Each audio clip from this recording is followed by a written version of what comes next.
Hi, I'm Amy. Thank you for tuning in and Happy New Year. I can't believe it's 2022 already. In a way, it feels like 2021 lasted forever, and also it feels like it was over in the blink of an eye. I don't know whether that's because we're in lockdowns and things like that earlier in the year, but I'm really feeling optimistic about 2022. I had, in some ways, a really great 2021. Obviously, it was a difficult year nationally and globally, and I had some personal things that were really difficult too. But it was also the year that my debut novel, Mina and the Undead, came out, which I'm really proud of. I've really been enjoying seeing how well received it's been. Also, on a more personal note, my little boy is growing up and he's a toddler now and walking, talking. And it's been amazing to see him going through that journey. So I'm going to talk in this video about the books I'm planning to read this month and the books I read at the end of 2021. 2021 actually ended up being an amazing reading year for me. I'm not sure whether it's because I started my YouTube channel in spring. I really thought about the books that I read, and rather than picking up things that I wasn't sure about, I think I chose books that I knew I was fairly confident I was really going to enjoy. So I ended up liking most of the books that I read, and the ones in December were actually amazing. So first up, I read The Box in the Woods, and this was a birthday present to me from my friend Mia Kushnia. So thanks very much for that, Mia. I really enjoyed the Truly Devious trilogy, and this is a fourth book which isn't part of the trilogy but continues the story of some of the characters, and I love this just as much as I did the Truly Devious books. I was really confident I would. Maureen Johnson's writing is just so beautifully evocative of character and setting. I can't think of as many authors that do that as well, in my opinion. And I really like the plot of this. It is based around the idea of a 1970s murder that the main character Stevie is investigating, and I liked the feel of that 1970s slasher, a little bit like the Fear Street movie did recently. I like books that are referential of different time periods. I absolutely love these books. I don't know what Maureen Johnson is going to write next, but I know that I will definitely be reading it. So next up, I read The Shadow Glass by Josh Winning, and this was another fantastic read. I didn't read much fantasy in 2021, and this is one of the best fantasy books that I read, and one of the best books I read, in fact. So The Shadow Glass is about the main character. I'm going to check that I don't mess his name up. Jack Corman, who has recently sadly lost his father, who was the director of a film called The Shadow Glass, which wasn't critically acclaimed at the time but has developed a cult following. And he quickly realises that the puppets from the film are not only alive, but some of them he knows are heroes from being a fan of the movie when he was a child, and some of them are villains intent on causing chaos. So Jack ends up having to try and save the day and deal with his feelings about his father. And it's a beautiful consideration of grief. It's got a fantastic group of found family, as well as exploring the idea of family. And I just really love this book. I'm excited about seeing the finished edition as well, because I'll just show you at the ends of chapters there are little snippets of interviews and things like that, or quotes from the film, script from the film, and I really can't wait to see how they're going to be designed up, because this is the proof copy. So that book comes out in March this year, and I really can't wait to see what the finished hardcover looks like. So another book I read this month and thought was fantastic was Breathless by Amy McCulloch. I only just finished that at the end of the year, and it was such a good book to end on. So Breathless is Amy's adult debut. I've really enjoyed her her young adult books. And it is a story based on some things that she experiences in her life, because she is an avid mountain climber and has scaled some of the highest and most dangerous mountains in the world. And she has combined this to amazing effect to write a murder mystery set up on one of the deadliest mountains on earth, I believe. So the premise is that a girl who is a reporter goes to get the interview of her life with a daring mountaineer, and she discovers very quickly that people are dying on the mountain, and at first she's not sure whether it's accidents or whether somebody's murdering them, but she does end up on the tail of a murderer. It is a really, really, really well written book that makes you feel like you're on the mountain setting, and I was torn between thinking it sounded like the most amazing idea to scale a mountain or the worst thing I could ever do, because Amy describes it so beautifully and uses her experience to great effect, where you feel like you know exactly what the characters are going through, and without it being bogged down by details that an expert could sometimes include. I thought that the plot was really thrilling, and it was one of those books that I got to the end and felt that immediate craving for more of the same, just because I'd enjoyed it so much. The next book I read was an audiobook I listened to. I was a huge fan of Carry On and didn't end up getting around to Wayward Son, the sequel, by Rainbow Rowell. And I decided that I'd listen to the audiobook in December, and I love those characters. I love the world that Rainbow Rowell has created. I think it's very, very clever that it ties into the Fangirl book that I also is one of my favourites. That the main characters in that book loved so much are actually the protagonists of these books.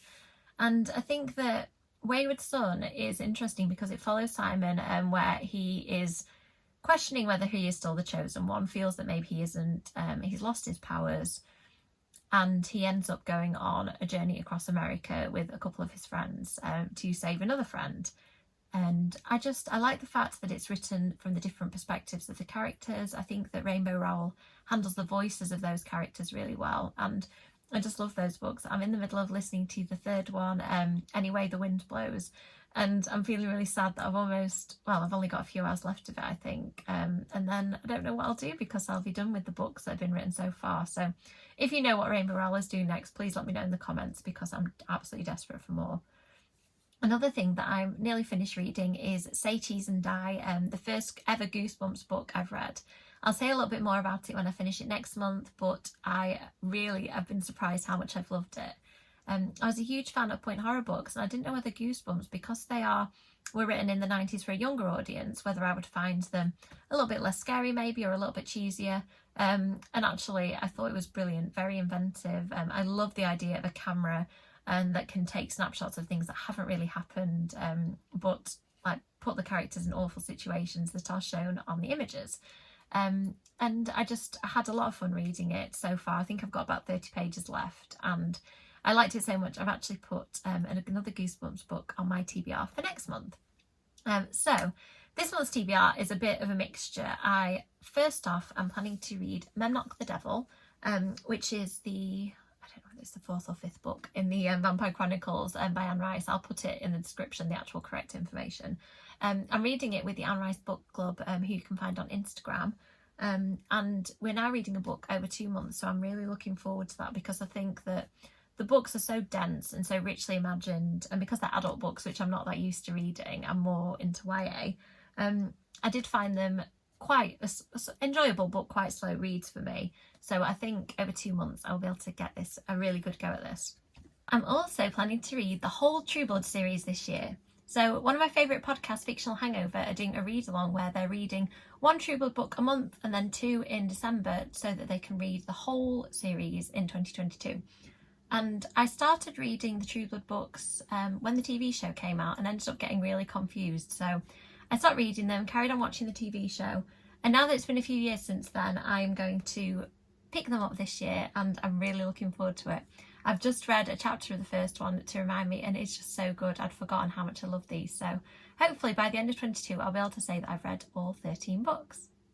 Another book that I think will take me a couple of months, because it isn't just a book to read, but it's a workbook, is A Writer's Journal workbook by Lucy Van Smith. Thank you so much to the publishers and to Lucy for sending me an early copy. I'm just going to check that I get it right. It was published by Bloomsbury, but it's a writer's and artist book. I've used the Writer and Artist handbooks.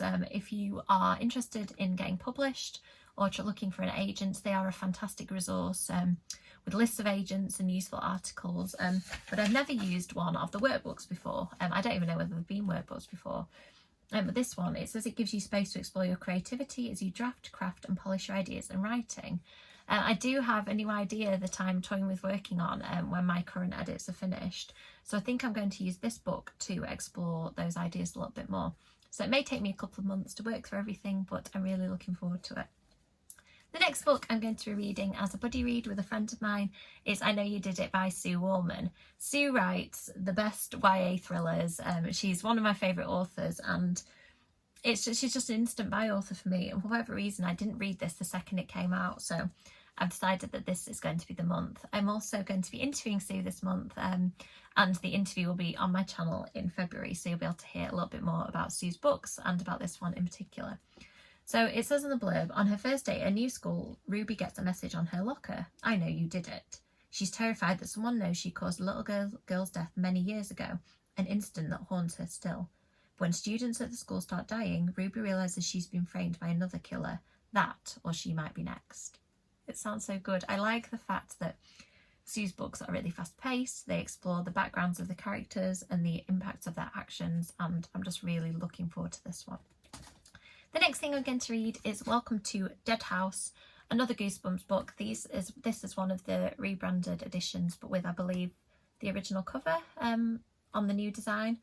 And I'm looking forward to trying to read probably a Goosebumps book every month or two, just to see if I can read a good chunk of them this year. The next books I'm going to read I don't actually have because they're not out yet, but one of my most anticipated reads for the year comes out in January, In Every Generation by Kendara Blake. Now, Kendara Blake is one of my favourite authors. Buffy is my favourite pop culture of any book, film, TV show. Buffy is my favourite, and she's writing the new Buffy book, and it follows Willow's daughter, who is a slayer. She's just discovered that she's a slayer, but she's also a witch like her mother. And I just can't wait for this book. I think that the moment it arrives, I'm going to have to drop everything I'm doing, hope that I'm not working that day, and read it because I'm so excited about it. Another book I'm really looking forward to is Catherine Webber is returning to writing YA. I know that she's really successfully writing children's books now, which I do intend to read. But I loved her YA books, and she's written a book called The Revelry, which I think is a slightly change of pace for her. It's more of a mystery, and it's about a girl who is trying to piece together her memories of an event that's happened to her. I can't remember too much more apart from the fact that I'm very excited about it. So when I get the book, I'll put pictures on social media, and I'll be able to share my thoughts at the end of the month. The last thing I'm going to be reading is a point horror book, and I don't have the book yet because it hasn't been chosen. The way that the Point Horror Book Club works is that a couple of books are suggested at the beginning of the month. Members can vote for the books, and then we read the book that the readers have chosen. So I have ordered both of the books in advance, and they haven't arrived yet. So I'm going to be picking up whichever one gets picked. So that is it for my December wrap-up and January TBR. I've given myself quite an ambitious list of books. I'm pretty sure I'm not going to finish them. But there are a couple that I'm planning to read over 2 months, so hopefully it won't be too bad.